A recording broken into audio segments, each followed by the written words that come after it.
Reports now நேயர்களுக்கு உங்கள் தேவப்பிரியாவின் வணக்கம். இப்பொழுது திமுக ஆட்சி நடந்து கொண்டிருக்கிறது, தேர்தல் நெருங்குகிறது. இந்த நேரத்தில் அவர்கள் 4 ஆண்டு சாதனையை பார்ப்போம். இந்த ஆட்சி வந்த உடனாக அவர்கள் நமக்கு ரேஷனில் இலவச பொங்கலுக்காக கொடுத்தார்கள். அதில் வெல்லம் எப்படி இருந்தது, உருகி ஓடியது. அதை ஒரு திமுக காரர் மெல்டிங் பாயிண்ட் என்று சொல்ல அவருக்கு அது பெயரானது. மிளகாய்த்தூள் மற்றும் இவையெல்லாம் மரத்தூள்களாக இருந்தன.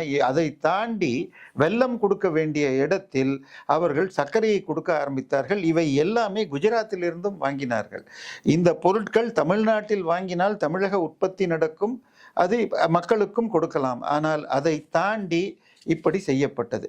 இப்பொழுது யாரெல்லாம் ரேஷன் கடைக்கு இந்த பொருட்களை சப்ளை செய்தார்களோ இதே கம்பெனிகள் தான் போன ஆட்சியின் போதும் செய்தார்கள். அவர்கள் ஊழல் செய்கிறார்கள், அவர்களை கைது செய்வேன் என்று சொல்லிவிட்டு அதே கம்பெனியில் இன்றைக்கு வாங்கி கொண்டிருக்கிறார்கள். சரி, இதற்கு அடுத்தது ஐயா மணல் கடத்தல். ஒரு ரோட்லேயும் போனீங்கன்னா பில்டிங் கட்டுறாங்க, ஒன்னொன்றுக்கும் மணல் வேணும். ஈடி ரெய்டு வந்தாங்கங்க. ஒரு 5 மாவட்டம் தான் எடுத்தாங்க. 5 மாவட்டத்தில் இவங்க கவர்மெண்ட் படி எவ்வளோ எடுத்தாங்கன்னு சொன்னாங்க. 38 கோடி ரூபாய்க்கு 38 கோடி ரூபாய்க்கு மண்ணை அள்ளிட்டு போனாங்களாம். சரி, அவங்க எவ்வளோ எடுத்திருக்காங்கன்னு இவங்க ஈடி செக் பண்ணாங்க. எப்படி பண்ணாங்க? ஐஐடி கரக்பூரை கூப்பிட்டு அவங்க என்ன பண்ணாங்க, நம்ம இந்த ட்ரோனை வச்சு இது எடுக்கிறாங்க. ஐ மீன் கேமரா வச்சு ஜிபிஆர்எஸ் வச்சு எடுத்தா நீங்கள் மணல் அள்ளுறதுக்கு லைசன்ஸ் கொடுக்குறப்ப என்ன சொல்லுவாங்கன்னா, இதில் நீங்கள் 0.9 மீட்டர்ஸ் 3 அடிக்கு கொஞ்சம் கம்மி. இப்போ 1 மீட்டர் 3 அடின்னு சொன்னால் 915 மில்லிமீட்டர், 0.9 மீட்டர்ஸ்னால் 900 mm அளவுக்கு தான் எடுக்கலான் இருக்கு. ஆனால் நீங்கள் போய் எந்த மணல் குவாரியில் பார்த்தாலும் 20-30 அடிக்கு அள்ளி வச்சுருக்காங்க. இன்னும் கொஞ்சம் கீழே போனால் அங்கே உங்களுக்கு சிந்து சமவெளி நாகரிகமே வந்துடும். அந்த அளவுக்கு அள்ளியிருக்காங்க. இப்படி அதை தவிர இவங்களுக்கு பர்மிஷன் கொடுத்தப்ப 2 ஏக்கர் 3 ஏக்கர்னா பக்கத்தில் 4 ஏக்கர்லையும் அள்ளி வச்சுருக்காங்க. இந்த மாதிரி இவங்க அள்ளினதை எடுத்து எவ்வளவு எடுத்திருக்காங்கன்னு கணக்கு போட்டால் கிட்டத்தட்ட 4000 கோடிக்கு மேலே போகுது. சரி, இப்படி தான் கணக்கு பார்க்கணுமா? இன்னொரு வழி இல்லையான்னு பண்ணாங்க. என்னடான்னா, அந்த கான்ட்ராக்டர்லாம் யூஸ் பண்ணது ஜப்பான்லேருந்து வந்த ஒரு particular type of JCB, Hitachi machine ஞாபகம். அந்த மிஷினில் நீங்கள் இப்போ வண்டி ஓட்டுறீங்க, 2 வீலரோ காரோ ஓட்டுனீங்கன்னா நீங்கள் இது வாங்குறப்ப எவ்வளோ கிலோமீட்டர் இருந்தது, மாதம் எவ்வளோ கிலோமீட்டர் இருந்தது, ஒரு நாளும் ஏறிட்டுருக்கு. அந்த மாதிரி அந்த ஜேசிபி அள்ளுறது எவ்வளோ, கொட்டுறது எவ்வளோன்னு கணக்கு அந்த மிஷின்லேயே ஏறுது. இதை ரெண்டையும் வச்சு பார்த்தா இந்த 5 மாவட்டத்தில் மாத்திரம் மணல் அள்ளப்பட்டது 4780 கோடி. ஆனால் கவர்மெண்ட் கணக்கில் வந்தது 38 கோடி. இதில் இன்னொன்று புரிஞ்சுக்கணுங்க. நீங்கள் உங்கள் வீட்டில் ஏதோ சின்ன ரிப்பேர் செய்யறதுக்கு ஏதோ 2-3 இடத்துல கிராக் ஆச்சு, தண்ணி லீக் ஆச்சுன்னு சொல்லிட்டு ஒரு லோடு மண்ணுட்டு வாங்கிட்டு வரணும்னா 10,000 ரூபாய்ங்க.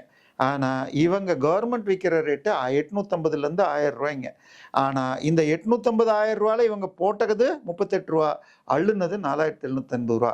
அப்போ மார்க்கெட் விலை 50,000 கோடி வரும். இது 5 டிஸ்ட்ரிக்ட் தாங்க, அதுவும் அந்த 1.5 வருஷத்துக்கு. அப்போ அதுக்கப்புறம் 3 வருஷம் ஆயிடுச்சுங்க. சரியா? அப்போ இந்த தமிழ்நாடு ஃபுல்லாக லட்சக்கணக்கில் போகும். அதுக்கப்புறம் கல் குவாரின்னு ஒன்று இருக்குங்க. நம்ம சென்னை மதுரை உயர்நீதிமன்றம் கிளை ஒன்று சொல்லிச்சுங்க. பூமி தாயின் மார்பை அரித்து ரத்தம் குடிப்பது போல் எடுக்கிறார்கள் அப்படின்னாங்க. அதுவும் என்னன்னா, அந்த ஊரில் மணலில் 0.9 மீட்டர்ஸ்ன்னு சொன்னேன்னா இதில் வந்து 1.5 மீட்டர்ஸ் கொடுப்பாங்க. இங்கேயும் 25, 30, 50 அடி வரைக்கும்லாம் எடுத்திருக்காங்க.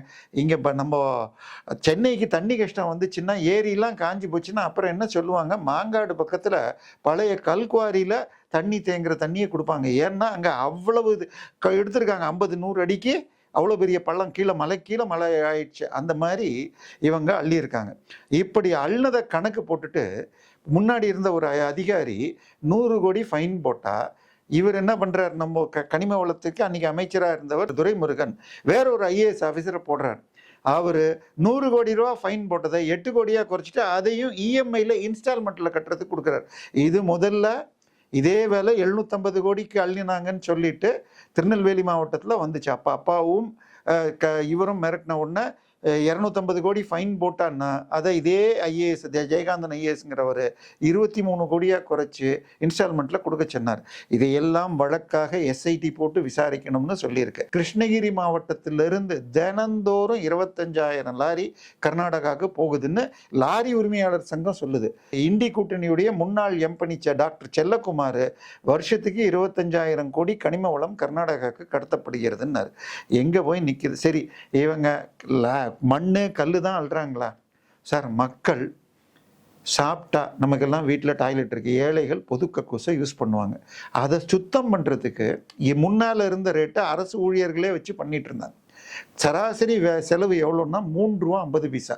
இந்த ஆட்சி வந்த உடனே இதை தனியார்கிட்ட கொடுத்து நன்றாக பராமரிக்கிறோம் அப்படின்னு சொல்லி ரேட்டை எவ்வளோ மாற்றினாங்கன்னா ₹3.50 இருந்த இடத்த ₹350 ஆக்கிவிட்டு என்ன பண்ணாங்க, கான்ட்ராக்டுக்கு 400 கோடிக்கு விடுறாங்க. இப்போ இந்த சாக்கடையை அடைச்சிக்கிட்டு அள்ளுறது மனிதனே அள்ளக்கூடாதுன்னு சொல்லிட்டு எஜெக்ஷன் சக்கிங் மிஷினை குட்டி லாரியில் ஃபிக்ஸ் பண்ணி அதை கிளியர் பண்ணுறதுக்காக மிஷினுக்கு 60% மேலே சப்சிடியில் மோடி அரசு திட்டம் போட்டிருக்கு. அதில் 45% மத்திய அரசு, 25-30% மாநில அரசு, மீதம் மட்டுமே தலித் இளைஞர்களுக்குன்னு ஸ்கீம் போட்டா அதில் ஊழல் செய்து அதை ஒரு தனியார் கம்பெனி கான்ட்ராக்ட் எடுத்து, ஒரு என்ஜிஓ கான்ட்ராக்ட் எடுத்து, அதை ஒரு தனியார் கம்பெனி செல்வ பெருந்தகை அவருடைய சொந்தமான இடத்துலேருந்து அவருடைய அண்ணன் மகன் பேரில் கான்ட்ராக்ட் எடுத்து இது தனிநபர் வாங்கினதாக பண்ணி ஒரே நாள் அத்தனை பேருக்கும் கோஆபரேட்டிவ் பேங்க்கில் வாங்கி இதை அண்ணாமலை அவர்கள் எடுத்து காட்டின பிறகு அதையெல்லாம் அந்த கம்பெனி நடத்தக்கூடாது, அந்த ஒர்க்கர்ஸ் நடத்தணும்னு ஹைகோர்ட் தீர்ப்பு சொல்லியிருக்கு. இங்கே நம்ம சாப்பிட்ற நெல்,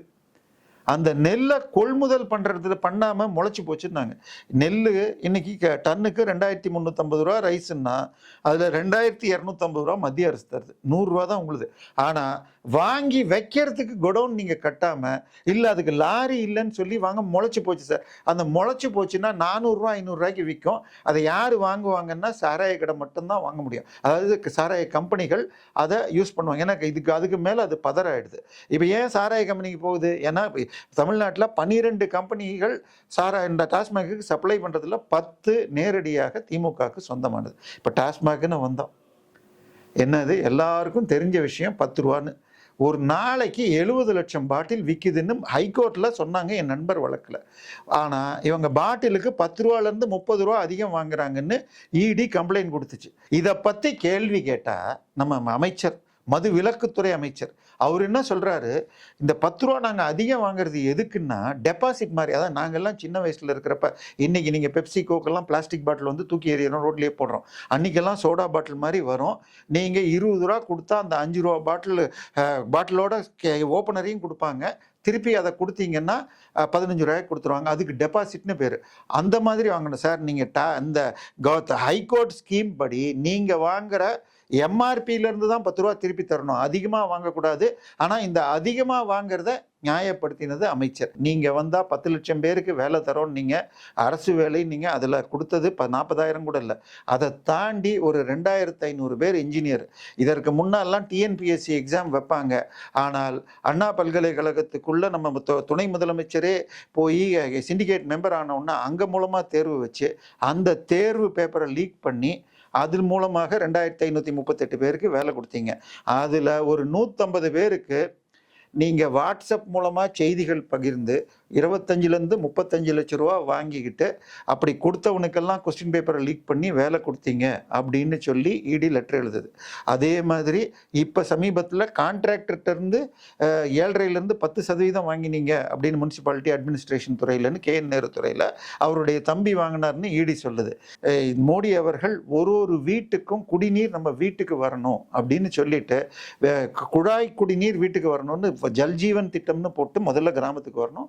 அதன் பிறகு ஹர்கர் கா பானின்னு இல்லந்தோறும் குடிநீர் குழாய் மூலமான அந்த ஸ்கீமில் 60,000 கோடி தமிழ்நாட்டுக்கு ஒதுக்கப்பட்டதுன்னு அதில் 2021 வாக்கிலேயே 15,000 கோடி ஒதுக்கப்பட்டதில் செய்யாமல் வெறும் பைப்பு மாத்திரம் நட்டு வச்சு செஞ்சதாக பில் போட்டு பல இன்ஜினியர்களும் மேலேயும் கொள்ளையடிக்கிறாங்க. இந்த போஸ்டிங் வாங்குறதுக்கு டிரான்ஸ்ஃபருக்கு 50 லட்சம் முதல் 1 கோடி ரூபாய் அந்த துறை அமைச்சர் தம்பி கே நேரு தம்பிக்கு கொடுத்ததுன்னு ஒருத்தர் வழக்கு போட்டவர், ஹைகோர்ட்டில் வழக்கு போட்ட கண்ணன் என்பவர் ஒரு சேனலில் பேசுகிறார். எதில் சார் அரிசி நெல் வாங்குறதுல ஊழல், ரேஷன் பொருட்களில் ஊழல், மணல் கலல் இப்படி ஒன்றொன்னா போச்சுன்னா, இதை தாண்டி மனுஷன் உடம்பு சரியில்லைன்னா ஐயா உனக்கு கடன் இருக்கா, உன் கிட்னியை எடுத்துக்கிறேன்னு சொல்லி கிட்னியே திருடி இருக்காங்க. அதுக்கு எஃப்ஐஆரையே போடலை. அந்த நான் உங்கள்கிட்ட இருந்து கிட்னி எடுத்து கார் வாங்கணும்னா எனக்கு ஊரில் இருக்கிற எல்லாரையும் வாங்கணும்னு அந்த எம்எல்ஏ பேசுகிறார். இதை தாண்டி விளைநிலத்திலிருந்து எடுத்து சிப்காட் கட்டுறேன்னு சொல்லிட்டு விவசாயிகள் பேரில் குண்டர் சட்டம் போட்டது இந்த ஆட்சி தான். சரி, இதையெல்லாம் பண்ணதில் தமிழ்நாட்டுக்கு ஏதாவது நல்லது நடந்திருக்கா? ஏதாவது ஒரு ஸ்கீம் இந்த ஆட்சியுடைய இதுன்னு சொல்கிற மாதிரி முடியுதா? நீங்கள் உங்கள் பட்ஜெட்டில் வருஷம் பட்ஜெட் போட்டு கடைசி பக்கத்தில் பார்த்தா அதில் திட்ட செலவினங்கள் புதிய ப்ராஜெக்டுக்குன்னு பார்த்தா சராசரி 4 லட்சம் கோடி இல்லை, 20,000 கோடி கூட இல்லை. அவை பெரும்பாலும் மெட்ரோ திட்டத்துக்கு மாநில அரசின் பங்கீடாக இருக்கிறது. ஸோ அப்படி நீங்கள் பண்ணி என்ன பண்ணியிருக்கீங்க? புதிதாக இந்த ஆட்சி வந்த பிறகு 4.5 லட்சம் கோடிக்கு மேலே கடன் வாங்கியிருக்கீங்க. நீங்கள் வர்றதுக்கு முன்னாடி ஒரு தலைக்கு 2,25,000 கோடி கடன் தான் இப்போ 5 லட்சம் கோடியாக மாற்றிருக்கீங்க. ஆனால் நம்ம பிடிஆர் பழனிவேல் தியாகராஜன் 2022 மார்ச்சில் சொன்னது, டாஸ்மாகில் மட்டும் ஆண்டிற்கு 60,000 90,000 கோடிக்கு கணக்கில் வராமல் தனியார் கைகளுக்கு செல்கிறது அப்படின்னாரு. இன்னைக்கு வரைக்கும் end to end tracking software செய்யப்படவில்லை. அதில் அந்த வழக்கு போட்டவர், அதாவது அந்த 10 ரூபா அதிகம் வாங்குறாங்க பாருங்கள், நீங்கள் ஜிபே அல்லது யூபிஐயில் ஸ்கேன் பண்ணி வாங்கினா கூட அதில் கூட எக்ஸ்ட்ரா வாங்குறாங்கன்னு வழக்கு போட்ட முரளி என்பவர் கைது செய்யப்பட்டார். இன்னும் அந்த வழக்கு நடந்துட்டு இருக்கு. ஸோ இப்படி ஒன்னொன்னுலையும் அரிசியிலிருந்து மணல்லிருந்து ஊழல் செய்கிற இந்த ஆட்சி 2026 தேர்தலை எப்படி சந்திக்கப் போகிறது மக்கள் பார்த்து கொண்டிருக்கிறார்கள்.